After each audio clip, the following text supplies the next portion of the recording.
Kitisela ya mata apatakani getata kitisela ya mata apatakani getata kitisela ya mata crack crack crack crack kitisela ya mata patakani getata kitisela ya mata patakani getata.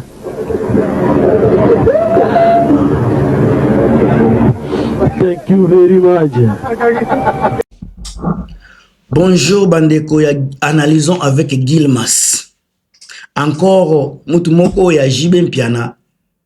Auti ko benganga ko prouvenga pourquoi Jibe aza le meilleur musicien na génération na bango. Alobi kutu Fally Ipupa aza na niveau ya JBT côté musique.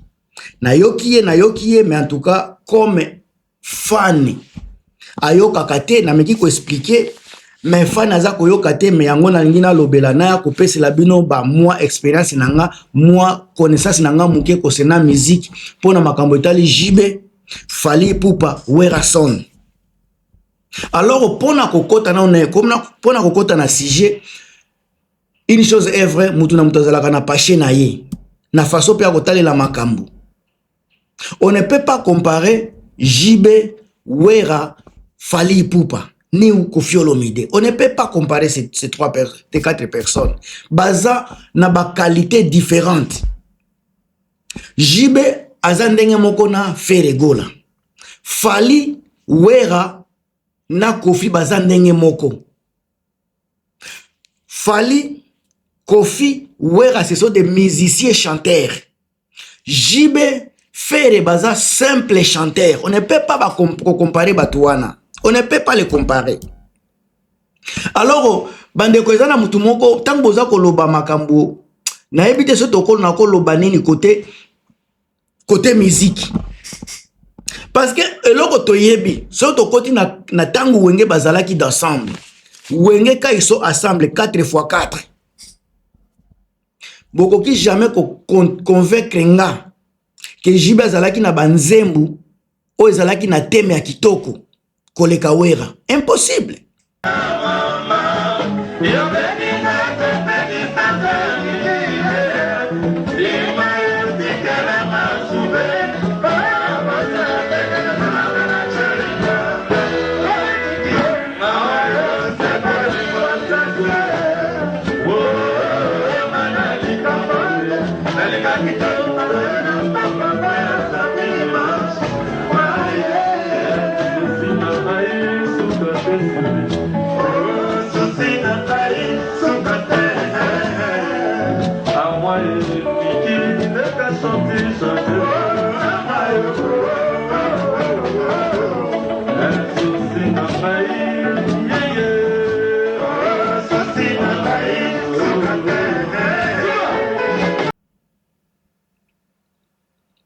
Nzembo oyo kaka batu bayo kaka toloba na album na bango ya liboso.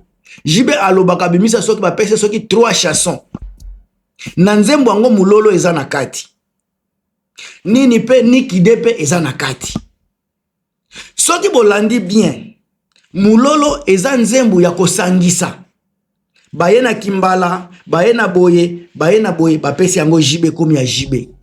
Mais nikide eza rumba moko. Donc so botali 3 nzembo ya Jibe Mpiana ezalaki na Valeria nikide moko ya Wera Son. Soki lelo bazobeta ba rumba ya wenge nikide eza parmi ba nzembo bakotanga. Botala bokanisa nanu ta oyo bayemba nzembo yango. Ezokende na ba 30 ans. Depuis soki 88, soki 88, bozi 98, 2008, 2018, eza 40 ans. Ezokende 40 ans nzembo bayemba nikide ezobeta. Mulolo pe eza kobeta bien. Boyo ka signification ya mulolo oyo place Jibe aza koyemba. Ba place oyo Jibe ayembi. Boyo ka maloba wana est-ce que valeur nango? Boti est-ce que valeur parce que eza nzembo ya Jibe. A part kimbala batiaki, ba parolo Jibe ayembaki. Boyo bota la texte ya nzembo. Boluka bozo ape texte ya nzembo ya Nikide ya Werason. Vous allez voir que Nikide eza na valeur côté texte. Boyoka pe ba instrument nango eza côté na tozolo bela texte. Texte ya Nikide eleki texte ya Mulolo. Texte o tozolo ba boyoki ba lyrics ya nzembo ya Mulolo. Boyoki ba nzembo ba message o bazoyemba na Nikide. Ya pas match bandiko. Toke na deuxième album na bango, soki na bosani te ekozala Kalayi Bwingi. Kalayi Bwingi. Bango tu batia banzembu. Nazoya na makambo ya Fali, nazoya nango malembe. Batiaki banzembu na Kalayi Bwingi, bango tu ezala Blaise, atiaki Eve Sukali. Jibe atie Daniko. O mtu batie bango tu batiaki banzembu. Wera yena Kalayi Bwingi. Meilleure chanson nzembo pesa bango trophée ti lelo arrangement ya nzembo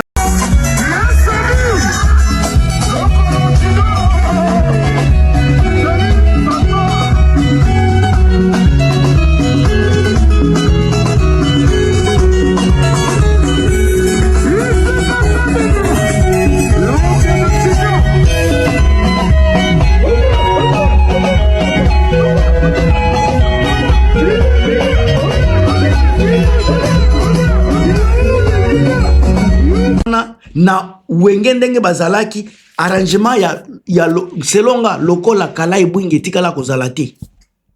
Eza nzembo den nzembo basala arrangement ya kitoko makasi na wenge 4x4 ya bango Kalayi Bwingi na surprise Kapangala ba arrangement ba nzembo wana.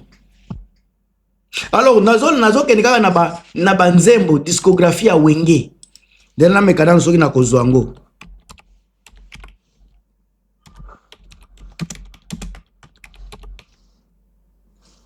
Natala so na kozwango.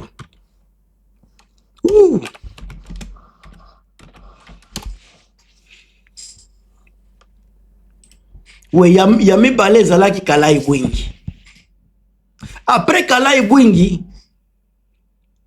non, ya mibale ezalaki Kini Ebouge, pardon, Kini Ebouge eye na 91. Na kati ya Kini Ebouge Jibe Mpiana ye na nzembo ya Kini Ebouge. Werason ye na Casquin. Boyo kabino moko ba texte. Tozolo bela ba texte. Texte ya Kini Ebouge. Nzembo moko dansante.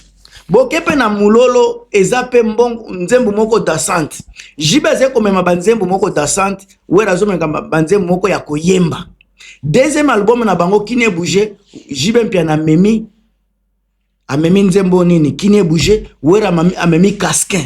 Boyoka ba nzembo Kaskito mobali ya mbongo pe diamant. Boyoka ba texte oyo Wera amemi na texte oyo Jibe Mpiana aza komema.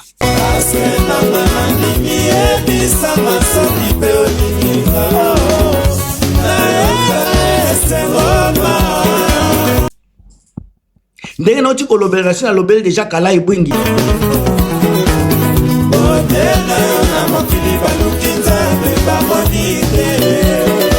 Toko sote sika na vole ya Ange Adorable za na volume 1 na volume 2. Ange Adorable.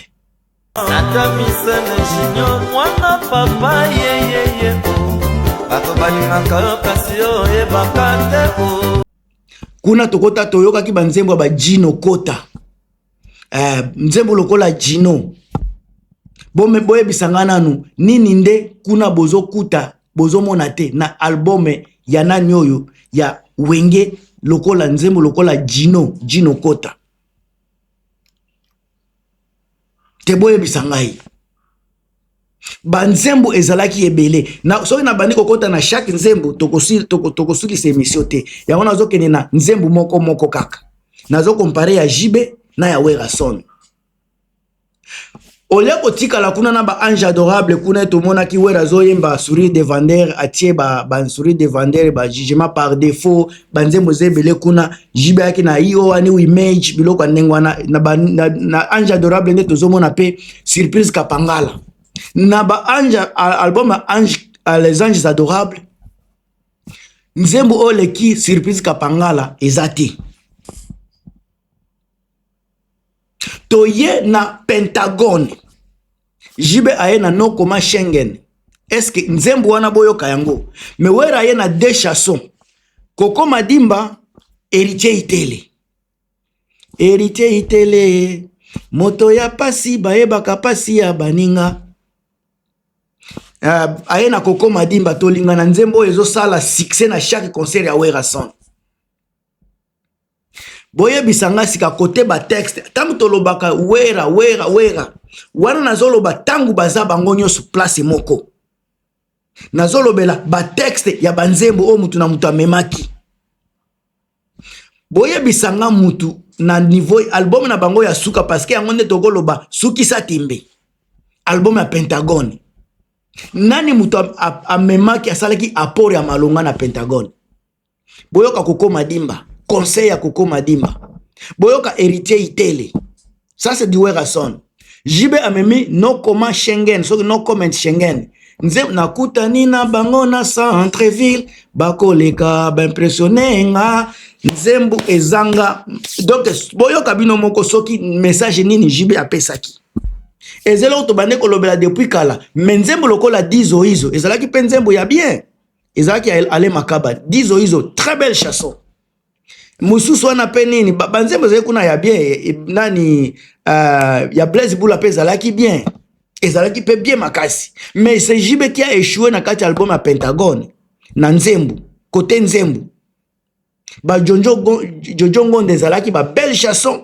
mais jibe kaka nzembo nende ezalaki bien te sika après sika kokabwana na bango jibe aye na Titanic bawera baye na intervention rapide tant tozo ko mélanger côté son intervention rapide ezalaki na C mais côté ba texte boye na Chantal Sutherland boye na ba Tete Tumba boye na ba Freddy Movadi il y avait de belles chansons na kati album wana sauf que tolobela kande son mais côté message il y avait de quoi à manger na kati ya musique wana Koko Madimba et nini Freddy Movadi Tete Tumba tuzaki na Chantal Sutherland banzembo zali kuna ebele oyo mutu na mutu akoki kolelo kolobela tangu jibe aye na TH wera pe aye na Kibwisa Pimpa tout le monde alobelaka album wana na komilongola na kati lelo bino moko bo juger entre TH na Kibwisa Pimpa mutu nyoso alobaka Kibwisa Pimpa eza meilleur album côté arrangement, côté son, côté Tiwera Azuela yango ba trophée, abima meilleur artiste de l'année, meilleure voix masculine de l'année, Wera Son. Bien que Papa Wemba Zalaki na vie, Kofi Olomide Zalaki, Bangotu Bazalaki, Adolphe Bazalaki, mais Wera, meilleure voix, meilleur artiste, meilleure voix masculine. Parce que le travail Zalaki bien fait. Tant que Boza Koloba Jibe toujours est le meilleur, il est meilleur. Ngai naza ko pese la bino mutu na mutundia ko juger na marque na ye aza meilleur à quoi à partir de ona oti koloba aza meilleur à quoi na soki jibe bolobeli voix po biso ba congolais toza na tendance à kolobela ténor on est meilleure voix OK mais malgré jibe na meilleure voix na ye wana ténor na ye wana atikala jamais ko bima na meilleure voix ya Afrique atikala jamais kozala na meilleure voix d'Afrique même chose avec Ferry tokolobaza na meilleure voix mais voix wana etikala jamais konomba atikala jamais konome yango ba place ya nomination eza ebele nazolobela kaka soki nini te Kora te ba place pe eza ebele à part Kora tozana ba Kunde tozana ba Afrima place ebele batikala jamais konome Jibe meilleure voix batikala jamais konome Ferry meilleure voix c'est ça la vérité. Alors biso ba congolais tozalaka na esprit ya ko comprendre te ba condition ba pese la musique ba trophée soki oza ko présenter eloko ya bien ba ko juger yango pe ba ko pesa yango ba note mais tant que o ko présenter eloko ya bien te o ko zalaka ka bien na congolais o ko zalaka ba retour ya ba congolais mais ba wera wana o lelo nazolo bela wera aza ko zwa ba récompense ya libanda ezaki congolais te ya libanda ya Kunde aza kozwa ya banini aza kozwa afima aza konomeye ya soki babilo aza kozwa parce que aza ko présenter eloko batu baza nango posa point bar Jibe bandeko pona ko prouver ngai bino batu kozolanda po bo prouver nga le contraire na banzembu nyoso Jibe abeta na wenge 4x4 bo tiepe banzembu nyoso Wera apesa na 4x4 qui a donné meilleur nzembu parce que nzembu ezaka ka rythme te nzembu eza texte batala ka texte et puis ndenge baza koyembela onga naza komona ngai nakoki komi tromper na lobi te ke Wera pesa le meilleur koleka bango tout na lobi so totali à somme en général Wera était au-dessus même na kati ya wenge 4x4 Wera était au-dessus ya Jibe Mpiana parce que Wera asi komema ba texte ya bien Wera asi komema ba voix ya bien parce que Wera tant baza koloba bazo yemba neti soki baza ko beta musique lo bazo yemba neti soki nini vive la musique eza JBT parce que JB n'interprète pas Emenea c'est Wera qui interprète Emenea alors si kana kushite nano na makambu ya Fally Ipupa tant bazo loba JB aleki Fally oyo aza kolobango aza congolais parce que aza fan ya JB il faut aller na ba preuve ya kolakisa ke JB aleki Fally mais biso tant toza kolobela musique en général tokotala nini nde eza sur le terrain qu'est-ce que JB a proposé oyo Fally a proposé te popo toloba aza likolo na 2023 JB ayaki na balle de match JB est venu na balle de match na terrain au même moment Fally pe amemaki nini oyo formule 7 natala no ane ya formule 7 ya Fally Ipupa ane ya formule 7 ya Fally Ipupa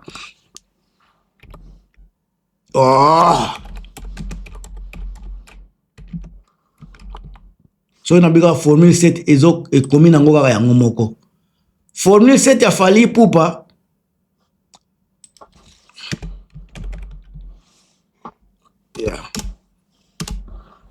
ce botali formule 7 ya Fally Ipupa elimaki na 2022 on dirait na ba décembre 2022 sika 2023 JB abimisi ya ye donc ezalaki combat il fallaki balle de match eya kokunda formule 7 parce que tokoloba JB déjà ayokaki formule 7 avant bimisa album ayokaki déjà terrain nani mutu aza na terrain nani aza ko dominer après tozaki pena nani oyo carrière d'honneur Richie Watanabe JB amonaki déjà makambo za na terrain donc il ne devrait pas venir ngulu il fallait qu'il ait bien préparé bien miné nini nde salisika JB akweya KO debout. Qu'est-ce qui a fait que JB a échoué devant Fally? Qu'est-ce qui a fait que JB a échoué devant Richie Watanabe? Ce qui azalaki vrai, ce qui JB a le cas qui déjà Fally, il fallait qu'il balle des matchs et à bêta formule 7 na terrain. Parce que JB a bimisa pendant beaucoup de temps azalaki na silence. Tango a bimisi ayoka qui déjà terrain ndenge zalaki, nana zalaki ko dominer na terrain. Parce que tango zoko bimisa musique et ça ba comparaison qui a fait mieux, qui est capable d'être consommé par rapport à l'autre. Mais JB tango a memi il est tombé na flop. Na lelo yo Wera mutu aza na album ete mutu baza kotala mingi Wera baza ko consommer 2 fois koleka JB. Lelo Wera aza plus consommé koleka JB. Malgré que Wera aza na album ete JB aza na album na terre depuis 2022 baza ko consommer ye moins koleka Wera son. Wera fait Fally aza na album ete depuis 2022. Yango zo kende 3 ans année prochaine XXL. Donc JB aza ko proposer loko ya bien te donc akoleka Fally pour pâté. Et puis Fally différence entre bango. Fally c'était un artiste musicien, JB c'était un artiste chanteur. On doit faire la différence. Ntambo zoko samtu loko la faire na kati ya Game Boy. Faire n'est pas un artiste musicien chanteur, c'était simple chanteur, artiste chanteur. Donc Fally aleki faire, Fally aleki pe JB Mpiana. Mais pona leka na kende koloba ke Fally aleki Kofi, tok Fally aleki Wera côté musique na koboya. Mais côté succès côté baporo na ye à l'équipe na kilelo à l'équipe bango parce que les gens là ont vécu Mais Fally est en train de vivre aujourd'hui. Wera son na wera son na Kofi, baza ba musicien chanteur au baza ko vivre avec tolo baza ko vivre ko maintenir, mais Fally aza ko maintenir, aza ko continuer ko vivre ba miso na basi ba donc musique na donc ba komi ko maintenir kaka succès équilibre combo. Ils ont déjà tout fait. JBP aza ko maintenir si c'est là déjà tout fait, mais les loso qui amlingi ko proposer eloko toki oloba jamais qu'aleki Fally. Même Wera a koleka Fally li sous-souté parce que Fally il est encore dans le game. Wera après 15 ans aza kozonga na game, aza ko sala retour. Donc il était déjà absent, aza sala retour, mais Fally n'a jamais été absent, il est toujours dans le game. C'est pour cela que Azan avance. Bandeko ba comparaison pam pam bana na boy. Bo partager, bo commenter. Ndeko nanga Irene Mabweni. Patricia Douarda na pesi bino bambote à trop. Ba meilleur vœu encore une fois à tous ceux qui m'ont suivi jusqu'à la fin. Bino ba tuko partager vidéo meilleur vœu, bino ba tuko tia ba j'aime meilleur vœu, bino ba abonner à Sikape meilleur vœu na bino. Je vous aime trop. Partagez la vidéo. À plus.